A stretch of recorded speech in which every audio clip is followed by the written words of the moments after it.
Le système circulatoire de l'homme se compose d'une pompe, le cœur, et de canalisations, les artères, les veines et les capillaires. De manière schématique, ce système peut être décomposé en deux parties. La petite circulation, qui permet d'oxygéner le sang au niveau des poumons, et la grande circulation, qui distribue l'oxygène à tout l'organisme. Le sang sort du cœur propulsé par le ventricule droit pour être conduit jusqu'aux poumons.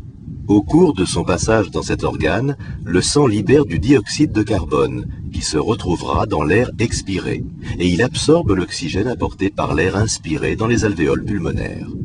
Ainsi enrichi en oxygène et débarrassé de son dioxyde de carbone, le sang revient alors vers le cœur par les veines pulmonaires.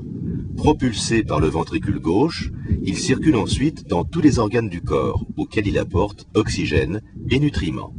Au niveau des organes périphériques, ici le foie, le sang libère son oxygène et se charge en dioxyde de carbone.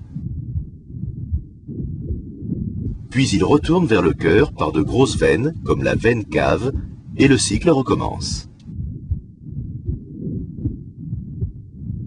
La pompe cardiaque travaille selon un cycle parfaitement réglé. Le sang venant des veines entre dans les oreillettes. Lorsque ces dernières sont pleines, elles se contractent et déversent le sang dans les ventricules. Lorsque les ventricules sont pleins, ils se contractent à leur tour et propulsent le sang dans les artères partant du cœur.